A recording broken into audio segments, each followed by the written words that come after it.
kita siapkan hati kita sekali lagi di hadapan Tuhan untuk kita boleh menerima firman Tuhan pagi ini. Tuhan, mari Kau yang siapkan setiap hati kami Tuhan untuk kami boleh menerimakan setiap firman-Mu pagi ini. Kami percaya biar setiap firman yang ditabur Tuhan pagi ini Tuhan akan jatuh di tempat yang tepat dan menghasilkan buahnya dalam hidup setiap kami Tuhan. Kami percaya biarlah pagi ini Tuhan berikan kami hati yang mau menerima, telinga seorang murid yang mau mendengar Tuhan, supaya kami bisa mengerti dan memahami akan setiap pesan-Mu Tuhan pagi ini. Terima kasih Bapa. Demi nama Yesus kami berdoa dan mengucap syukur. Amin.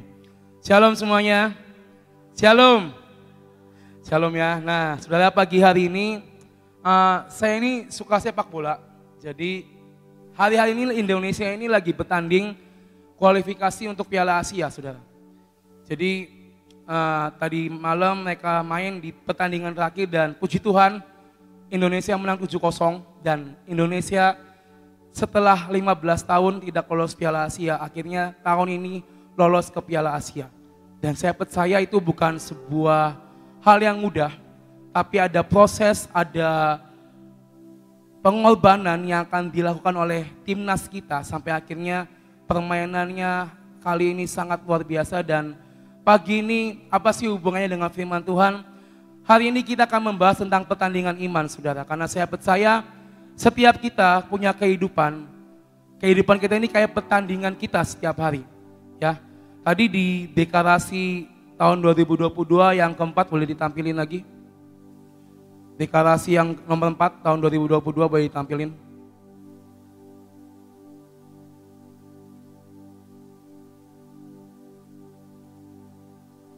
Dengan anugerah dan favor dari Tuhan Yesus Kristus, kita semua dengan keluarga kita percaya bahwa sepanjang tahun 2022 pasti dapat mengakhiri pertandingan dengan penuh kemenangan. Amin. Amin saudara. Aminnya kecil ya. Amin. Siapa yang mau mengakhiri pertandingan dengan kalah? Boleh angkat tangannya. Dengan kalah ada yang mau? Yang mau menang boleh angkat tangannya. Amin. Saya percaya semuanya mau menang ya. Dan hari ini saudara kita akan bahas tentang pertandingan iman. Kenapa harus kita pelajari? Kita akan buka dari 1 Timotius 6 ayat yang 11 sampai ayat yang ke-15, saudara. 1 Timotius pasal 6 ayat 11 sampai ayat yang ke-15. Tetapi engkau hai manusia Allah, jauhilah semuanya itu. Kejarlah keadilan, ibadah, kesetiaan, kasih, kesabaran, dan kelembutan. Bertandinglah dalam pertandingan iman yang benar dan rebutlah hidup yang kekal. Untuk itulah engkau telah dipanggil dan telah engkau ikrarkan ikrar yang benar di depan banyak saksi, di hadapan Allah yang memberikan hidup kepada segala sesuatu, dan di hadapan Kristus Yesus yang telah mengikrarkan ikrar yang benar itu juga di muka Pontius Pilatus kesuruhkan kepadamu. Turutilah perintah ini dengan tidak bercacat dan tidak bercela, hingga pada saat Tuhan kita Yesus Kristus menyatakan dirinya, yaitu saatnya akan ditentukan oleh penguasa yang satu-satunya dan yang penuh bahagia, Raja di atas segala raja dan Tuhan di atas segala Tuhan. Ayat 12, bertandinglah dalam pertandingan iman yang benar dan rebutlah hidup yang kekal. Kita sebagai anak-anak Tuhan, ujungnya apa? Tadi kita sudah nyanyikan, ujungnya Kau Tuhan, semuanya bagimu. Pada saat yang nanti kita akan menerima kehidupan yang kekal, yaitu ketika kita diangkat di awan-awan. Amin. Setiap manusia punya tujuan, setiap kita punya goals, kita punya hal yang harus kita raih. Tetapi apakah tujuan itu selaras dengan tujuan Tuhan harus hidup setiap kita? Kadang setiap manusia mempunyai harapan, punya keinginan, punya hal-hal yang mau dia capai. Tapi apakah tujuan itu benar? Apa kita mengejar tujuan yang salah dalam hidup kita? Kita menjalani hidup saudara, berarti kita sedang bertanding setiap hari. Bertanding dengan apa? Bertanding dengan dosa-dosa yang iblis tawarkan setiap hari. Kita bertanding dengan apa? Kita bertanding dengan si jahat yang gimana caranya supaya kita digagalkan, kita dikalahkan oleh dosa. Kita bertanding supaya apa? Supaya kita tetap kuat, tetap gagah perkasa, sampai akhirnya apa yang iblis lancarkan tidak mempan di hidup kita. Itulah pertandingan kita setiap hari.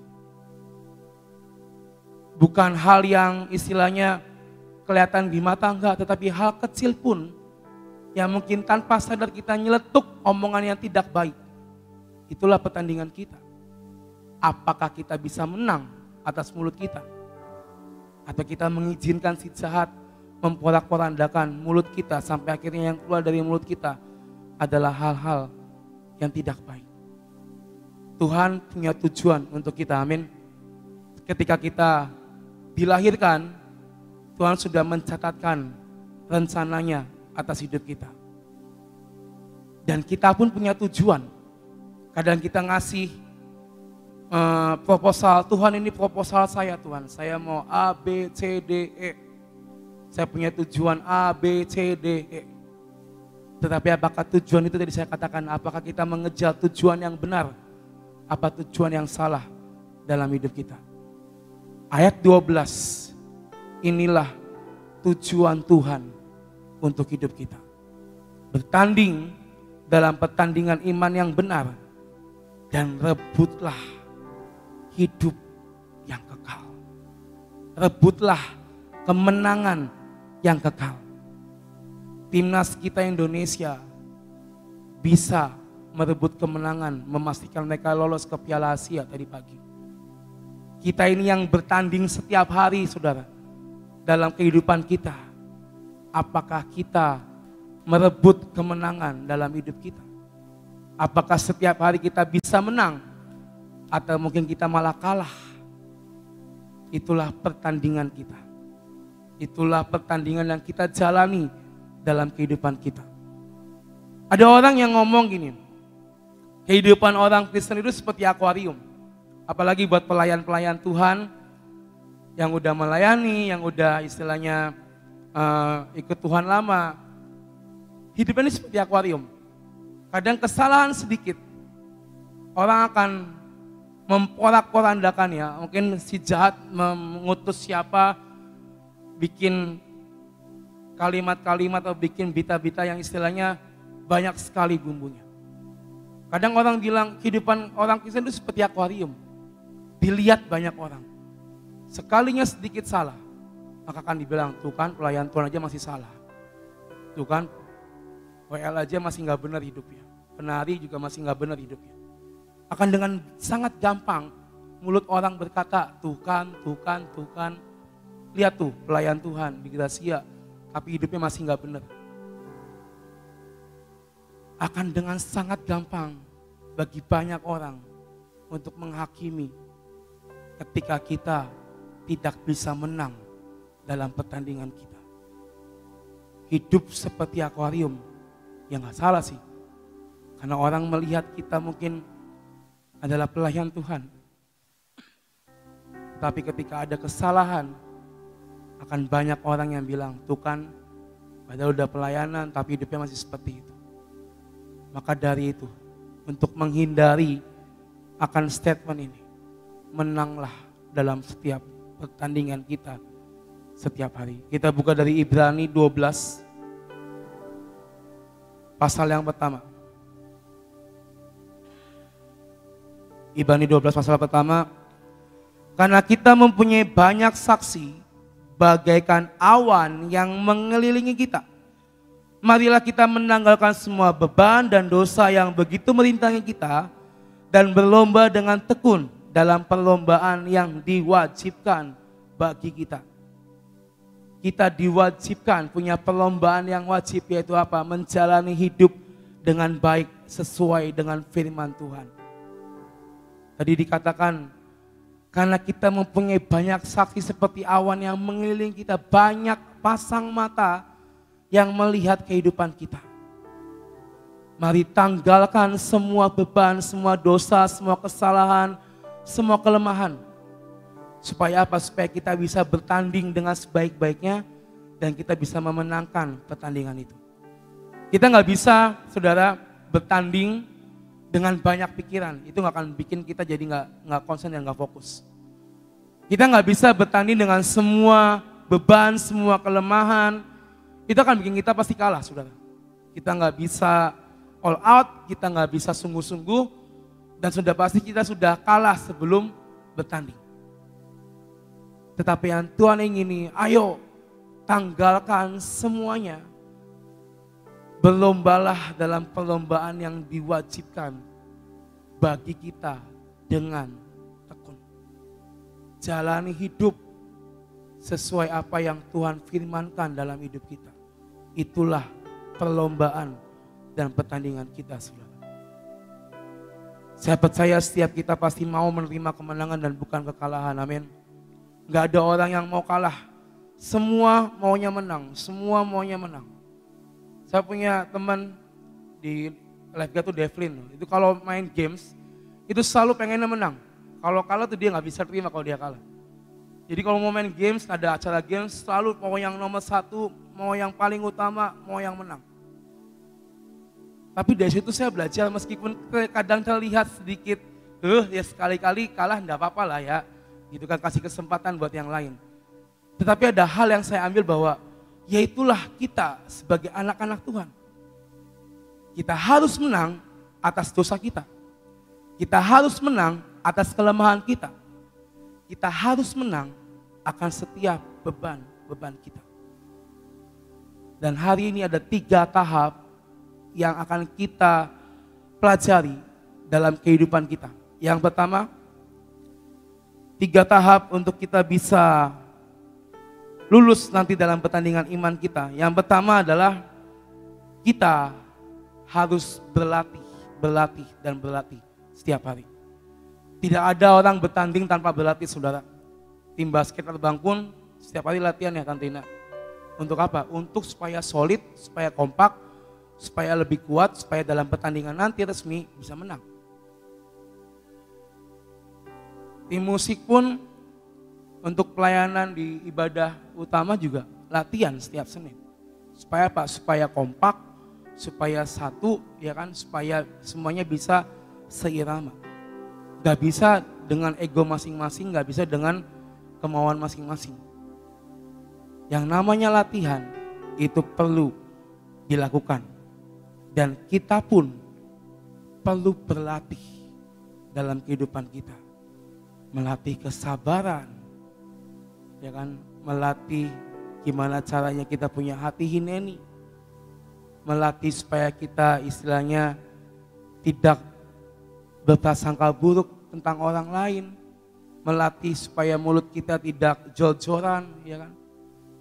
Dilatih, saudara, semua panca indera, semua dari ujung kepala sampai ujung kaki kita latih setiap hari. Mungkin ada rasa sakit, ada rasa kecewa, sakit hati. Itu Tuhan, saya udah belajar nih, saya udah ngelakuin seperti apa yang Tuhan mau. Tapi kok kadang gak sesuai dengan ekspektasi, gak sesuai dengan realita. Saya masih ngasihin sakit hati, saya dikecewain orang, saya ditipu orang, ya kan. Ya itulah latihan kita bersama Tuhan. Latihan mungkin akan membuat kita sakit, saudara. Tetapi dari rasa sakit itu akan membuat kita menjadi kuat di dalam Tuhan. Kalau kita nggak mau melatih semua panca indera kita, ya kita nggak akan bisa jadi apa-apa. Daud dilatih Tuhan oleh Allah Bapa dari hal yang kecil. Kita buka 1 Samuel 17 ayat 34 sampai 37. 1 Samuel 17. Sebelum dia mengalahkan Goliat, Daud belajar dan berlatih dari hal yang kecil. Tetapi Daud berkata kepada Saul, hambamu ini biasa menggembalakan kambing domba ayahnya. Apabila datang singa atau beruang yang menerkam seekor domba dari kawanannya, maka aku mengejarnya, menghajarnya dan melepaskan domba itu dari mulutnya. Kemudian apabila ia berdiri menyerang aku, maka aku menangkap janggutnya lalu menghajarnya dan membunuhnya. Baik singa maupun beruang telah dihajar oleh hambamu ini. Dan orang Filistin yang tidak bersunat itu, ia akan sama seperti salah satu dari para binatang itu. Karena ia telah mencemooh barisan daripada Allah yang hidup. Pula kata Daud, Tuhan yang telah melepaskan aku dari cakar singa dan dari cakar beruang. Dia juga yang akan melepaskan aku dari tangan orang Filistin itu. Kata Saul kepada Daud, pergilah, Tuhan menyertai engkau. Daud dilatih oleh Allah Bapa sedemikian rupa. Dia dilepaskan dari cakaran singa, cakaran beruang. Karena apa? Bukti bahwa Tuhan menyertai Daud. Dalam pelatihan, mungkin awal cuma mengembalakan domba dari 2-3 ekor sampai akhirnya banyak. Lalu ketika sedang mengembalakan, muncullah singa, muncullah beruang. Dari situ dia berlatih, saudara. Membangun, melatih keberaniannya, melatih imannya, melatih kepercayaan dirinya. Sampai pada akhirnya ketika dia harus menghadapi yang namanya orang Filistin itu, yaitu Goliat. Dia datang, dia maju dengan berani. Karena apa? Tuhan menyertai Daud. Kita, saudara, berlatih setiap hari. Kalau kita dalam jalan yang benar, maka ada Tuhan yang menyertai kita. Amin. Jangan pernah takut, jangan pernah khawatir, saudara. Meskipun sakit, pegel sekalipun, tetap percaya kalau ini yang daripada Tuhan. Maka ujungnya ada kehidupan kekal. Tadi seperti apa yang kita baca.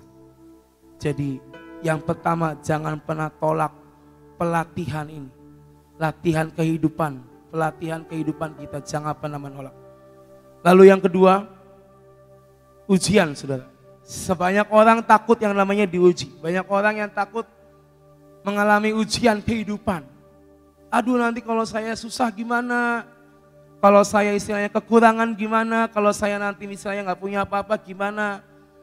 Saudara, kalau ini daya Tuhan, ketika kita mau bertanding dalam pertandingan iman, setelah berlatih, maka perlu yang namanya uji coba, saudara. Contoh tim basket terbang suka ada sparring dan sparring ya, ibu tanda. Untuk menguji seberapa besar kemampuan dari hasil latihannya. Seberapa besar kekompakan dari latihan yang sudah dilakukan. Seberapa besar hasilnya dari latihan yang sudah dilakukan. Saudara. Jangan pernah takut dengan yang namanya ujian kehidupan. Jangan pernah takut. Karena saya percaya ketika tadi saya katakan ini dari Tuhan, maka Tuhan menyertai kita. Amin. Kita buka dari Yakobus 1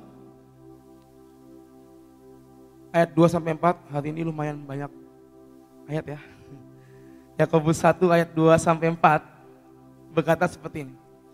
Saudara-saudaraku, anggaplah sebagai suatu kebahagiaan apabila kamu jatuh ke dalam berbagai-bagai pencobaan. Sebab kamu tahu bahwa ujian terhadap imanmu itu menghasilkan ketekunan. Dan biarkanlah ketekunan itu memperoleh buah yang matang supaya kamu menjadi sempurna dan utuh dan tak kekurangan suatu apapun. Dan biarlah ketekunan hasil dari ujian terhadap iman kita memperoleh buah yang matang supaya kita menjadi sempurna dan utuh dan tidak kekurangan suatu pun apa. Ini hasil dari yang namanya ujian. Kita berlatih dengan sangat keras dalam kehidupan kita. Lalu kita menghadapi ujian kehidupan. Jangan pernah takut dan jangan pernah lari, saudara. Hadapi ujian itu. Saya dulu waktu sekolah itu paling gak suka dengan pelajaran kimia, saudara. Saya tuh emang IPS sejati, jadi waktu kelas 1 kan masih ada kimia kan. Saya tuh paling gak suka dan paling gak bisa. Mau gimana caranya pun diajarin sama teman saya tuh saya gak ngerti-ngerti, saudara. Dan ketika dulu saya masih bandel, saudara. Jadi kalau ada ulangan saya ini kabur, saudara. Gak masuk, ya kan. Gak ikut, masuk sih masuk tapi gak ikut pelajaran kimianya. Jadi ngumpet, nanti kimia kelar baru masuk lagi gitu. Sebegitu takutnya saya menghadapi ujian kimia, saudara. Sampai akhirnya saya kabur, gak ikut ujian kimia. Karena saya tahu saya gak bisa, saudara. Karena saya takut, saya nggak berani. Dan saya menyerah sebelum bertanding. Hasilnya apa? Kimia saya warnanya merah. Yang lain hitam, kimia saya merah. Dari hal itu saya belajar bahwa ketika kita tidak mau melatih diri kita, saya nggak mau melatih saya untuk bisa kimia, hasilnya apa? Saya akan give up sebelum bertanding, saya nggak berani, saya mundur, saya menghindari, dan saya nggak mau menghadapi ujian kimia. Tapi kalau kita mau melatih diri kita di poin yang pertama tadi, lalu kita menghadapi ujian di poin yang kedua, pasti hasilnya akan beda. Kalau hari itu saya mau sungguh-sungguh melatih saya untuk bisa pelajaran kimia, mungkin saya akan ada sedikit keberanian buat mengerjakan ujian kimia hari itu. Entah hasilnya berapa, yang penting saya berani mengerjakan. Tapi saya tidak berani dan saya memilih mundur. Saya kalah dalam pertandingan kimia saya. Dan apakah kita mau kalah dalam pertandingan hidup kita karena ujian yang mungkin berat, ujian yang mungkin susah buat kita, saudara? Yusuf diproses dan mengalami ujian selama 13 tahun sebelum akhirnya dia menjadi penguasa di Mesir. Banyak hal, banyak ujian yang Yusuf alami. Ujiannya tidak enak sekali, saudara. Dibenci, dibuang, difitnah, masuk penjara. Itu ujian yang istilahnya komplit. Udah jatuh ketimpa tangga gitu kan. Padahal dia gak ngelakuin. Tetapi dia melatih rasa percaya dan imannya kepada Tuhan Allah Bapa. Even dalam 13 tahun dia mengalami proses itu. Akhirnya apa? Tuhan angkat dia menjadi penguasa di Mesir. Kadang hidup kita ini harus diuji, saudara. Supaya apa? Supaya kita dewasa. Baik secara rohani maupun secara jasmani. Tahun ini, tahun depan, dan tahun-tahun selanjutnya akan ada banyak musim. Banyak gelombang, banyak pertempuran yang harus kita hadapi dalam kehidupan kita. Satu hal, jangan jadi seperti saya yang mundur, gak mau menghadapi ujian kimia. Tetapi harus kita never give up, melatih diri menghadapi ujian itu. Dan yang ketiga, yang terakhir, selesaikan pertandingan kita dengan finish well, dengan baik. Ujungnya tadi saya katakan kita akan memperoleh kehidupan yang kekal. Bertandinglah dalam pertandingan iman dan rebutlah kehidupan yang kekal. Itulah tujuan kita sebagai anak-anak Tuhan. Banyak orang yang bertanding, saudara. Banyak orang yang istilahnya masuk dalam perlombaan. Tapi enggak semuanya bisa finish well. Enggak semuanya bisa finish strong. Banyak orang yang mendaftarkan diri, ya saya mau bertanding, saya mau menjalani pertandingan saya. Tapi enggak semua yang bisa dengan setia, kuat, berjuang, bertahan sampai garis akhir. Kita buka ayat yang terakhir dari 1 Korintus 9 ayat 24 sampai 25. 1 Korintus 9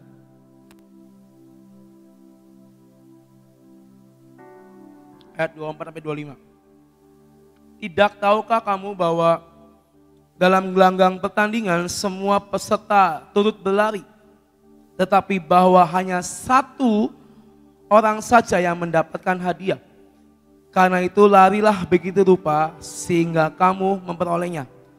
Tiap-tiap orang yang turut mengambil bagian dalam pertandingan menguasai dirinya dalam segala hal.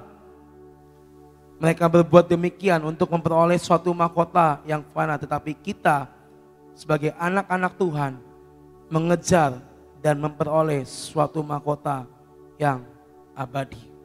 Yaitu apa? Kehidupan yang kekal. Kita berlatih, kita diuji, saudara, dalam pertandingan kita. So, selesaikan dengan finish well, dengan baik. Karena tidak semua orang bisa bertahan sampai akhir. Finish well artinya apa? Kita lulus dan kita berhasil dalam pertandingan iman kita. Hari-hari ini saudara, apa ujian di dalam pertandingan?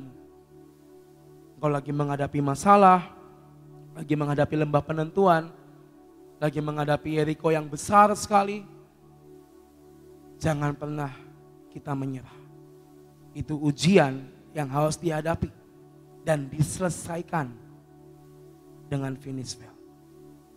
Karena kita memulai di dalam roh, jangan sampai kita mengakhirinya dengan daging. Kita mungkin sering dengar inilah menit-menit terakhir, saat-saat terakhir Tuhan mau datang. Justru di hari-hari ini jangan kita menjadi kendor, tapi justru kita menjadi lebih kuat, lebih berjuang dengan keras lagi dari tahun-tahun yang sebelumnya. Di dalam Tuhan, ketika kita bisa berlari dengan cepat, berlari dengan kuat, maka ada mahkota abadi yang Tuhan sediakan buat kita. Amin. Jadi bertandinglah dalam pertandingan imanmu, berlatihlah, hadapi setiap ujian yang ada, dan selesaikan dengan finish well dalam hidup kita. Saya percaya setiap kita punya pertandingan yang berbeda-beda, punya latihan posisi yang berbeda-beda, punya ujian yang berbeda-beda, dan punya cara penyelesaian yang berbeda-beda. Tetapi satu hal yang sama, kita semua ujungnya hanya Yesus Kristus Tuhan. Amin. Amin saudara. Siap meraih kemenangan dalam hidup kita. Jangan mau kalah, tetapi ini waktunya kita menyatakan diri. Tuhan, saya mau berjuang dengan keras sampai finish well. Amin. Tuhan berkati kita semua. Saudara, kalau orang bertanding itu kadang-kadang merasakan aku sendiri gitu ya. Dan semuanya ditentukan dengan apa yang akan dia lakukan dan dia harus berjuang luar biasa. Tetapi kita sebagai anak-anak Tuhan dengan Pentakosta, kuasa kebangkitan, kuasa kepenuhan Roh Kudus, itu ada penolong. Ya. Kalau seseorang yang berlari dalam pertandingan, gak ada yang nolong. Cuma ngasih semangat, ayo cepat, tapi gak ada yang nolong. Ya, gak ada yang mengatakan bahwa tak support, disupport secara perkataan, tapi gak pernah ada penolongnya. Kalau saudara dan saya ada penolong, ada Roh Kudus. Di saat ku tak berdaya, ya, terus apa? Kuasamu yang sempurna. Nah ya, ada kuasa yang sempurna. Saat sudah lelah, sudah dalam keadaan terseok-seok, ada kuasa yang sempurna. Siapa itu? Roh Kudus yang menolong kita, mengangkat kita. Ayo bangkit lagi, kerjakan semuanya, lari sampai garis akhir. Saat tidak kuat menjadi kuat kembali. Karena apa? Kuasa Roh Kudus. Amin. Sudah dicurahkan. Kemarin tentang Pentakos lagi. Sebelum itu saya khotbah tentang penolong dalam kesesakan. Kuasa Pentakosta. Saudara, yuk percaya. Pertandingan yang Tuhan berikan buat kita, kita tidak sendiri. Amin. Jangan sampai kita itu patah di tengah jalan, berhenti di tengah jalan. Karena saat Tuhan aku udah gak kuat Tuhan, gak kuat Tuhan, gak bisa Tuhan. Kuasa Tuhan yang sempurna, yang menyertai saudara dan saya. Ya. Mari kita berdoa, bersyukur karena punya Tuhan yang luar biasa, Bersyukur karena Roh Kudus yang selalu memberi kekuatan. Bersyukur karena kalau kita bisa bukan karena kekuatan kita, tetapi Roh Kudus yang memampukan saudara dan saya mencapai garis akhir. Terima kasih Tuhan untuk Roh Kudus yang Kau berikan buat kami. Terima kasih Tuhan untuk semua dan semuanya. Kami minta di dalam nama-Mu, penuhi kami dengan Roh Kudus-Mu yang memampukan kami menjalani hidup kami sehari demi sehari. Terima kasih Bapa untuk kasih setia-Mu yang tidak pernah berubah. Hari ini ya Tuhan, kami datang di hadapan-Mu. Semua masalah yang kami hadapi hari ini, kadang-kadang kami merasa ketakutan, kadang-kadang kami merasa letih Tuhan di dalam berjalan ini. Kadang-kadang kami merasa hampir putus asa Tuhan menghadapi persoalan, menghadapi sakit penyakit yang terus menerus seolah-olah tidak ada jalan keluar. Tapi hari ini Tuhan, kami mendengar suara-Mu. Kami mendengar firman-Mu, ada penolong yang setia, ada kuasa yang luar biasa. Kami percaya di dalam masalah yang kami hadapi, masalah persoalan keuangan, masalah sakit penyakit, masalah penderitaan, ada penolong yang akan menyelesaikan semua masalah kami. Terima kasih untuk kasih setia-Mu. Bapak, saat ini kami datang di hadapan-Mu, kami tetap mau berdoa buat bangsa dan negara kami ya Tuhan. Kami hanya menyerahkan bangsa kami ke dalam tangan-Mu. Berdaulatlah atas bangsa kami. Kendalikan keadaan bangsa kami ya Tuhan. Engkau tahu gejolak yang ada menjelang pemilu ini Tuhan. Banyak perkara yang dihadapi oleh bangsa dan negara kami.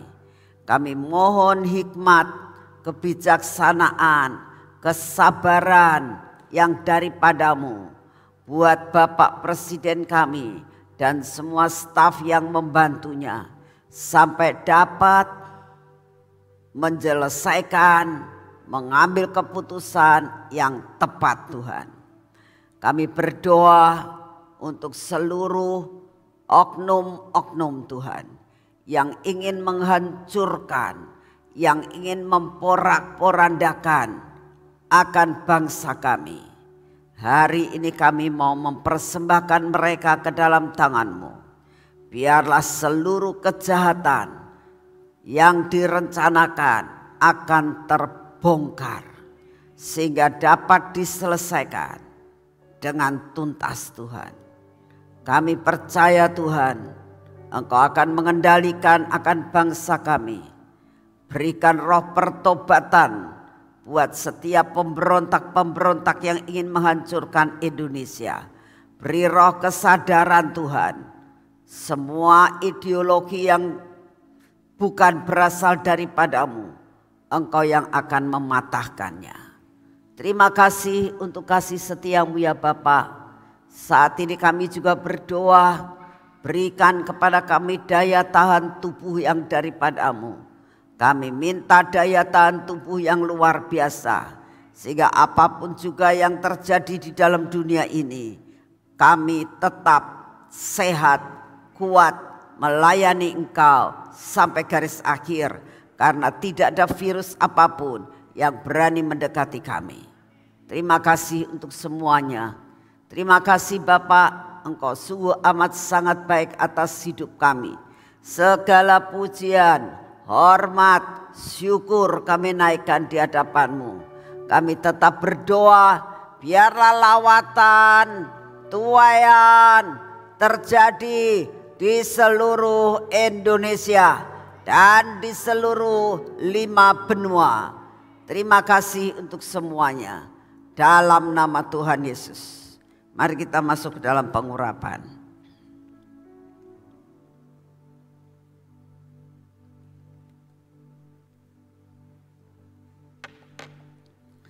dalam nama Tuhan Yesus. Biarlah pengurapan yang daripadamu, sehingga membuat penyertaan-Mu sempurna atas hidup kami. Turun atas hidup kami, turun atas mata kami, turun atas telinga kami, turun atas bibir, mulut kami dan hati kami ya Tuhan. Biarlah seluruh indera kami ini dikuasai oleh Roh Kudus. Pengurapan yang daripadamu, dan semua hal yang tidak baik dalam hidup kami dipatahkan. Berkat-Mu melimpah atas tangan yang diurapi, karena kami tahu tangan yang diurapi adalah tangan yang penyertaan-Mu sangat sempurna, sehingga apapun yang kami kerjakan tidak ada yang gagal, karena tangan yang penuh dengan urapan ilahi. Biarlah kaki kami juga Tuhan, jangan Kau tinggalkan kami, karena seringkali kaki ini berjalan menyimpang daripada jalan-Mu. Tolong Tuhan, biarlah pelita yang ada pada kaki kami terus menyala, menerangi seluruh jalan kami. Terima kasih untuk kasih setia-Mu ya Bapa. Hari ini kami mau melakukan semua pekerjaan kami bersama dengan Kau. Dalam nama Tuhan Yesus. Amin. Selamat pagi, Tuhan memberkati saudara semuanya.